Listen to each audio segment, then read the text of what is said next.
Hello, ako si Dr. Mila De La Paz, isang espesyalista sa kalusugan ng kababaihan na may mahigit 3 dekada ng dedikasyon sa pagtulong sa mga babae na harapin ang mga pagbabago sa enerhiya sigla at intimasya na kaakibat ng pagtanda.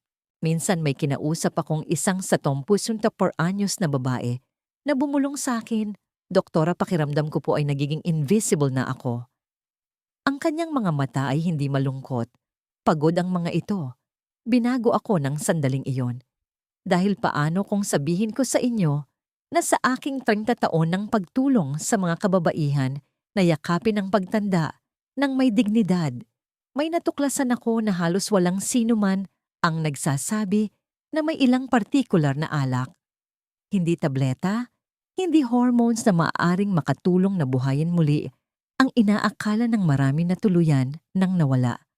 Sa pamamagitan ng agham at karanasan, nalaman ko na ang ilang uri ng wine, oo wine, ay may pambihirang kapangyarihan na magpagaling at magpanumbalik ng sigla sa paraang hindi pinapansin ng karamihan sa mga doktor. Tila baligtad pakinggan, hindi ba madalas nating naririnig na delikado ang alak kapag lampas sa 60 na? Ngunit sa mga pinakamalusog at pinakamahahabang buhay na kultura ang wine ay hindi iniiwasan. Ito ay ginagamit ng may estratehiya. Iyan ang kabalintunaan. Ngayon, ipapakita ko sa inyo kung paano makakatulong ang 5 makapangyarihang wine para suportahan ang sirkulasyon enerhiya at oo ang sensualidad sa paraang natural kasiya siya at marangal. At maya-maya lang, ibubunyag ko ang isang wine na hindi mo dapat inumin dahil maaari nitong tahimik na sirain ang daloy ng iyong dugo. Ngayong naiintindihan mo na kung bakit ang sirkulasyon ang susi sa muling pagbabalik ng iyong init at sigla pagkatapos ng edad 60, maging mas partikular tayo.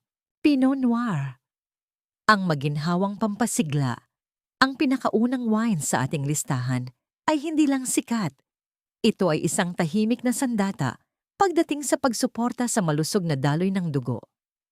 Hayaan ninyong ipakilala ko sa inyo ang natatanging red wine na mas inirerekomenda ko kaysa sa iba, ang Pinot Noir. Kung pipili ako ng isang wine lang na irerekomenda sa aking mga pasyente na higit 60 anyos, ito ay ang Pinot Noir. Hindi dahil ito ay uso, hindi dahil masarap ito, kundi dahil paulit-ulit kong nakikita kung paano nito tahimik at mabisang sinusuportahan ang bagay na hindi namamalayan ng karamihan sa mga kababaihan na nawawala na sa kanila ang malusog na daloy ng dugo. Naaalala ko ang isang pasyente, si Aling Elena, na 57 anyos, noong una siyang nagpatingin sa akin. Wala siyang malubhang karamdaman, pero sinabi niya sa akin na pakiramdam niya ay nanlalamlam. Siya na parang napundi na ang ilaw sa kanyang kalooban. Mababa ang kanyang enerhiya, malabo ang isip at ang intimasya sa kanyang asawa sa loob ng 40 taon ay parang isang malayong alaala na lamang. Matapos ang ilang pagsusuri, naging malinaw na bumagal ang kanyang sirkulasyon, hindi naman delikado, pero sapat na para baguhin ang kanyang pakiramdam bilang isang babae. Gumawa kami ng maliliit na pagbabago sa kanyang pamumuhay, ngunit ang pinakagulat niya ay ang isang kopita ng Pinot Noir, kasama ng hapunan ilang gabi sa isang linggo.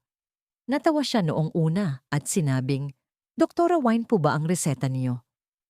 Ngunit pagkalipas ng 3 buwan, iba na ang kwento ng kanyang mga mata. Mas mainit na ang kanyang pakiramdam, mas matalas ang isip, mas masigla, at oo, mas malapit na muli sa kanyang asawa sa paraang hindi kayang ipaliwanag ng mga salita. Ang Pinot Noir ay mayaman sa resveratrol, isang natural na compound na nagbubukas ng mga daluyan ng dugo, nagpapabuti sa paghahatid ng oxygen at dahan-dahang nagpapaganda ng sirkulasyon sa buong katawan, kabilang na sa mga bahaging pinakamahalaga para sa sensualidad at koneksyon. At dahil mas mababa ito sa asukal at alkohol kaysa sa maraming ibang red wine, mas banayad ito sa iyong sistema, lalo na sa pagtanda. Kapag pinili ng tama at ininom ng katamtaman ng wine na ito, ay hindi lang isang inumin. Ito ay nagiging isang ritual ng pagpapanibago, isang paraan upang suportahan ang iyong katawan, ang iyong kumpiyansa, at ang iyong koneksyon. Ngunit simula pa lang ang Pinot Noir.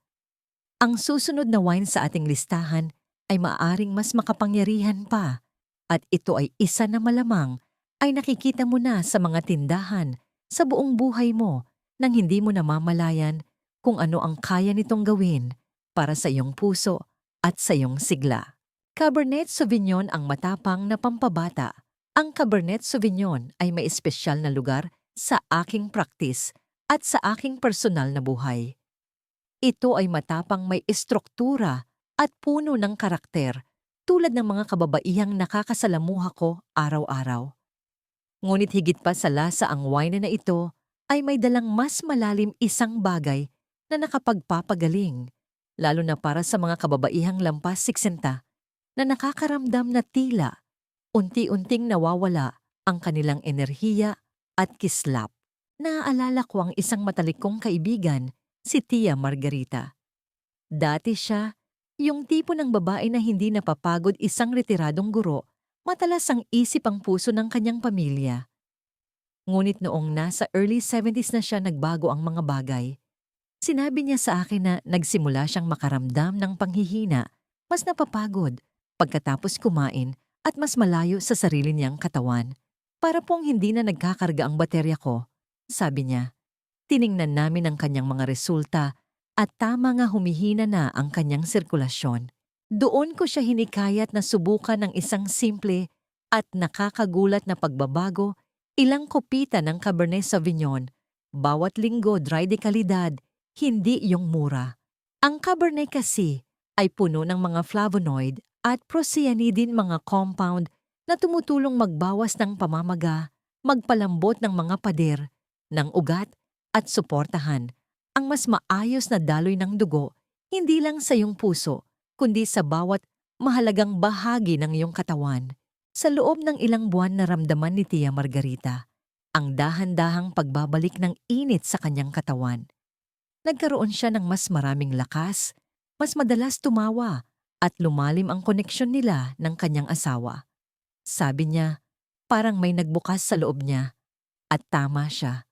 Ang kanyang mga daluyan ng dugo ay literal na naging mas bukas, mas nababanat, at mas mahusay sa paghahatid ng kailangan ng kanyang katawan para maramdamang tunay na buhay.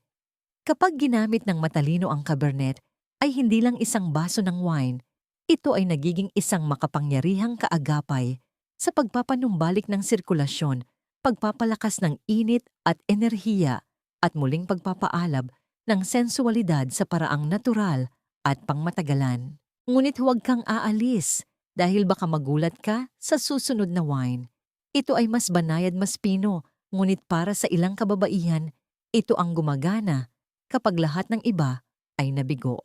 Merlot ang mahinahong tagapagpanumbalik, ang Merlot ay hindi agaw pansin. Wala itong matapang na kagat tulad ng ibang red wine o ang sikat na reputasyon ng Cabernet. Ngunit marahil iyon ang dahilan kung bakit ito napaka-epektibo, lalo na para sa mga nakatatandang kababaihan na naghahanap ng isang bagay na gumagana ng tahimik, tuloy-tuloy, at hindi nakakabigla sa sistema. Sa maraming paraan ipinapaalala sa akin ng Merlot ang mga kababaihan na nakikita ko sa aking opisina, kalmado matatag, at may dalang karunungan na higit pa sa kanilang ipinapakita. Isang pasyente si Lola Eleanor 70 ang nagsabi sa akin na pakiramdam niya ay nanigas na ang kanyang katawan, parang isang makinang nauubusan ng langis. Tumaas ang kanyang presyon at madalas siyang giniginaw sa kanyang mga kamay at paa, mga unang senyales ng mabagal na sirkulasyon. Nag-aalangan siyang uminom ng gamot, ngunit bukas sa mga natural na opsyon. Doon ko iminungkahi ang Merlot. Ito ay isang wine na may lalim, ngunit hindi mabigat, mayaman sa antioxidants at mas mababa sa tannins. Sinusuportahan ng Merlot ang sirkulasyon nang hindi labis na pinasisigla ang puso. Gumagana ito sa pamamagitan ng pagbabawas ng pamamaga sa mga daluyan ng dugo, pagpapabuti ng tono ng mga ugat, at dahan-dahang paghihikayat ng mas mahusay na daloy ng dugo, lalo na sa mga lugar na nagpapanatili sa isang babae na masigla, mainit at konektado. Naging ugali ni Lola Eleanor na uminom ng isang maliit na kupita ng Merlot kasama ng hapunan 3 o 4 na beses sa isang linggo. Walang bongga, bahagi lang ng kanyang ritual sa gabi. Sa loob ng 6 na linggo, sinabi niya sa akin na mas mahimbing na ang kanyang tulog, mas mainit ang pakiramdam, at mas nagkakaroon sila ng espontanyong sandali ng kanyang asawa. Para pong nakikinig na ulit ang katawan ko, sabi niya. At naniniwala ako sa kanya dahil ang mahusay na sirkulasyon ay ang paraan ng pakikipag-usap ng katawan sa sarili nito. Ito ay kung paano ito naghihilom, kung paano ito nagmamahal, kung paano ito nabubuhay. Ang Merlot ay maaring banayad, ngunit malayo ito sa pagiging mahina. Para sa maraming kababaihan, ito ang tahimik na susi sa pagbubukas ng isang paglalapit na akala nila ay tuluyan ng nawala. Ngunit kung sa tingin mo ay kahanga-hanga na ang Merlot, maghintay ka hanggang sa marinig mo ang tungkol sa susunod na wine, isang pambihirang hiyas mula sa Italia na may mas maraming antioxidants kaysa sa alinmang wine sa listahang ito at isang kasaysayang nakatali sa ilan sa mga pinakamasigla at mahahabang buhay na kababaihan sa mundo. Sagrantino ang lihim ng Umbria. Hindi ko malilimutan noong una kong natikman ang Sagrantino. Binisita ko ang isang maliit na nayon sa paanan ng bundok sa Umbria, Italia, isa sa mga lugar kung saan tila bumabagal ang oras at ang mga tao ay namumuhay ng may tahimik na intensidad. Doon nakilala ko ang isang 24 anyos na babae na nagngangalang Sofia na nag-aalaga pa rin ng kanyang hardin. Tuwing umaga sumasayaw pa rin kasama ang kanyang asawa tuwing weekend at may kislap pa rin sa mata na lubos na kaakit-akit. Nang tanungin ko ang kanyang sikreto, ngumiti lang siya at itinaas ang kanyang kopita ng matingkad at maitim na red wine. Sagrantino, sabi niya. Pinapanatili nitong dumadaloy ang dugo at bukas ang puso. Noong panahong iyon na curious ako, ngunit pagkatapos ng maraming taon ng pagsasaliksik, naiintindihan ko na ngayon kung ano talaga ang ibig niyang sabihin. Ang Sagrantino ay isa sa mga pinakamayamang wine sa mundo. Pagdating sa polyphenols, ang mga makapangyarihang plant compound na nagbabawas ng pamamaga, lumalaban sa oxidative stress, at higit sa lahat, sumusuporta sa maayos at malakas na daloy ng dugo. Ang taglay nitong antioxidant ay napakataas na nagbibigay sa iyong circulatory system ng suporta na kailangan nito upang manatiling bukas na babanat at tumutugon, lalo na sa mga lugar na pinakamahalaga sa pakiramdam ng sigla at koneksyon ng isang babae. Ang pinakagusto ko sa Sagrantino ay hindi ito gumagana sa pamamagitan ng dahas. Ito ay gumagana ng malalim at unti-unti nagpapalusog sa mga daluyan ng dugo, nagpapakalma sa nervous system at tumutulong sa mga kababaihan na maging mas panatag sa kanilang sariling mga katawan. Ito ay malakas, oo, ngunit mayroon ding kagandahan sa paraan ng paggana nito tulad ng mga kababaihang nakikinabang dito. Ngayon, hindi ito ang pinakamadaling hanapin na wine at pinakamainam itong inumin sa maliit na dami, ilang onsa lang bawat pag-inom na parang isang gamot. Ngunit ang epekto ay pambihira. Gayunpaman, may isa pa akong wine na gusto kong ibahagi sa inyo. Hindi ito kasing eksotiko, ngunit sa maraming paraan, maaaring ito ang pinakamakapangyarihan sa lahat, lalo na para sa mga nakatatandang kababaihan na gustong protektahan ang kanilang mga puso at buhayin muli ang kanilang pinakamalalim na diwa. Tanat ang tagapagpatibay. Mayroong isang bagay sa tanat na parang sinauna na tila dala nito ang alaala ng mga kababaihan na nabuhay ng mahaba at buo at hindi kailanman tumigil sa pakiramdam ng malalim na sigla. Hindi ito isang wine na nakakakuha ng maraming pansin, ngunit sa mga lugar Tulad ng Timog Kanlurang Pransya at Uruguay, tahimik itong kinikilala para sa isang pambihirang bagay, matatag na mga puso, mahahabang pagsasama at isang lumang uri ng pambabaeng enerhiya na tumatangging kumupas. Unang beses kong inirekomenda ang tanat sa isang pasyente na nagngangalang Susan 76 na malusog. Ayon sa karamihan ng pamantayan kontrolado, ang presyo ng dugo walang malalaking issue. Ngunit sinabi niya sa akin na hindi na niya maramdaman ang kanyang sarili. Para pong humihina na ang ninga sa kalooban ko, sabi niya na tila nahihiya. Gusto niya ng higit pa sa mga numero sa isang papel. Gusto niyang maramdaman muli ang pagnanasa kagalakan, paglalapit ang uri ng kislap na dati niyang binabaliwala. Ang tanat lumalabas ay ang perpektong tugma. Ang wine na ito ay mayaman sa tannins at puno ng makapangyarihang flavonoids na tumutulong magpabuti ng HDL good cholesterol, magpababa ng pamamaga at panatilihing malinis at tumutugon ang mga daluyan ng dugo. Higit sa lahat, sinusuportahan nito ang sirkulasyon kung saan ito pinakakailangan ng mga kababaihan, dahan-dahang ibinabalik ang mga daanan na nagpapahintulot sa sensualidad na maging natural muli. Sa loob ng 2 buwan sinabi ni Susan na gumaan ang kanyang pakiramdam, luminaw ang isip at lumakas pa. Nagsimula siyang maglakad tuwing umaga kasama ang kanyang asawa muli. Mas naging mainit ang kanilang mga gabi at ang kanyang nangiti. Hindi ko ito malilimutan ay mayroong tahimik na kumpiyansa na isinusuot lamang ng mga babae kapag sila ay tunay na buhay sa kanilang sariling balat. Ang tanat ay hindi tungkol sa sobra. Ito ay tungkol sa balanse lakas at mahabang buhay. Ito ay tungkol sa muling pagiging ikaw, hindi lang sa salamin, kundi sa mga sandaling mahalaga. Ngunit hindi lahat ng wine ay nag-aalok ng ganoong uri ng suporta.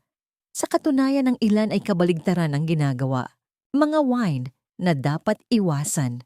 Ang mga tahimik na maninira. Hindi lahat ng wine ay mabuting wine.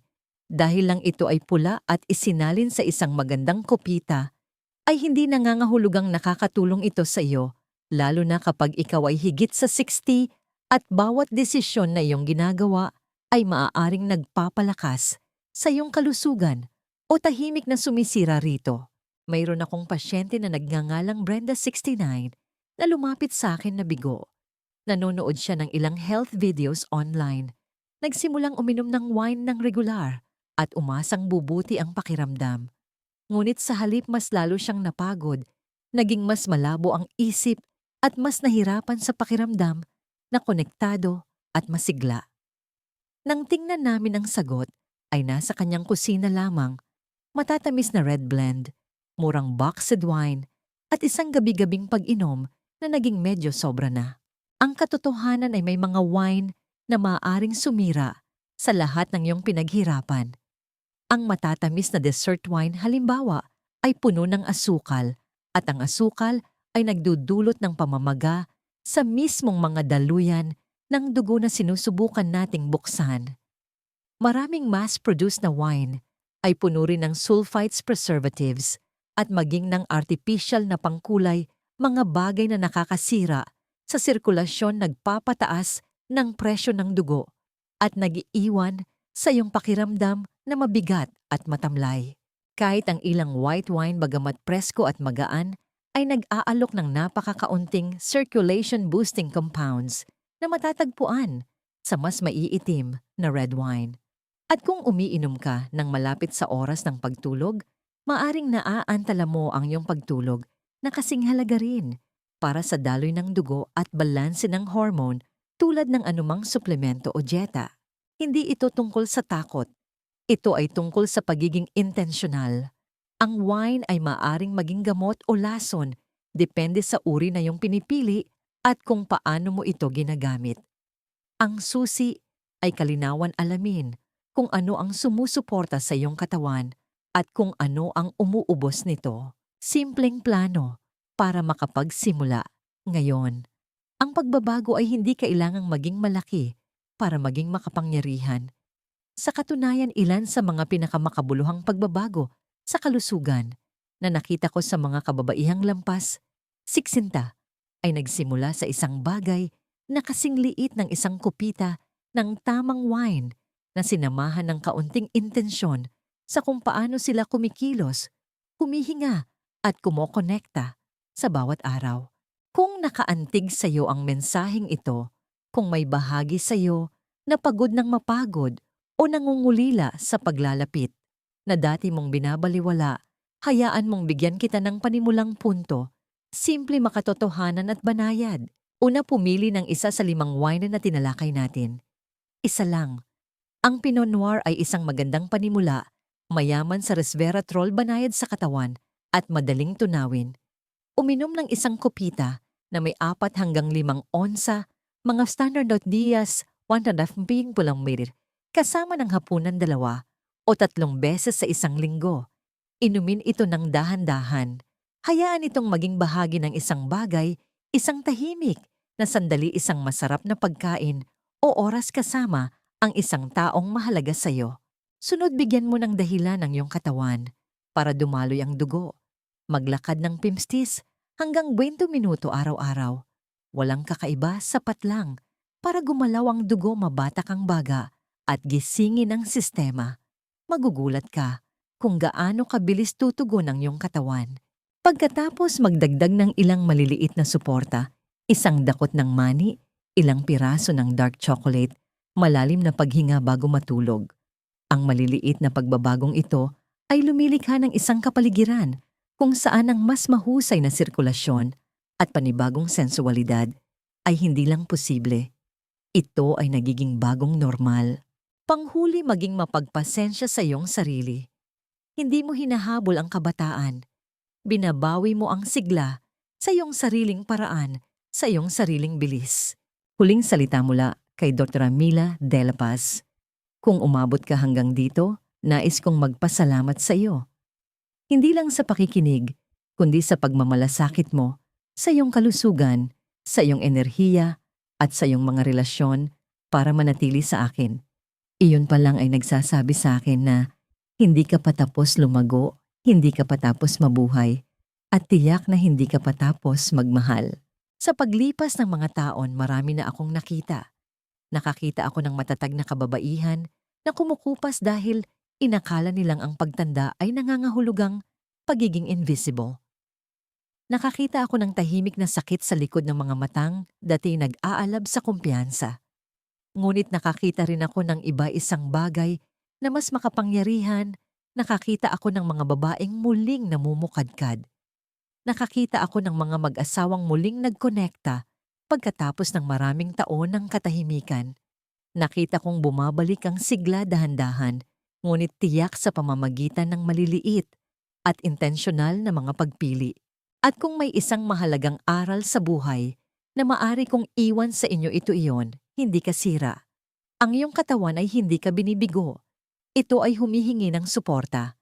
Sa maraming kaso, humihingi ito na muling dumaloy ng malaya ang dugo upang alagaan ang mga bahagi mo na nagdudulot ng kagalakan, layunin at koneksyon. Ang wine, kapag pinili ng matalino, ay maaring maging bahagi ng suportang yon. Pinot Noir, para buksan ang puso, Cabernet, para ibalik ang katatagan, Merlot, para magpakalma at magpanumbalik sa Grantino, para magprotekta, Tanat, para magpasigla. Ang mga ito ay higit pa sa inumin. Ang mga ito ay mga ritual ng kalusugan, ng kasiyahan, ng muling pagangkin sa mga bahagi ng iyong sarili na maaaring sinubukang palamlamin ng edad, ngunit hindi kailanman tuluyang kinuha. Hindi mo kailangang gawin lahat ng sabay-sabay. Magsimula ka lang. Ibuhos ang tamang kupita, gawin ang tamang paglalakad, huminga ng mas malalim, at tandaan na ang tunay na sigla ay hindi tungkol sa pagbabalik ng panahon. Ito ay tungkol sa pagsulit sa panahong mayroon ka pa. Ako si Dr. Mila De La Paz at isang karangalan na samahan ka sa landas na ito. Nasaan ka man, anuman ang iyong kinakaharap, alamin mo ito, hindi pa huli ang lahat. Maaari kang makaramdam na buhay ka muli at karapat-dapat ka rito. Kung nakaantig sa iyo ang mensaheng ito, huwag mo itong sarilinin. I-like ang video o artikulong ito ibahagi sa isang taong mahalaga sa iyo at mangyaring mag-iwan ng komento sa ibaba. Binabasa ko ang bawat isa. Ang iyong kwento, ang iyong boses, ang iyong paglalakbay, ito ay mahalaga. Ipagpatuloy natin ang usapang ito. Kung nais mo pa ng mga ganitong kaalaman, siguraduhing mag-subscribe.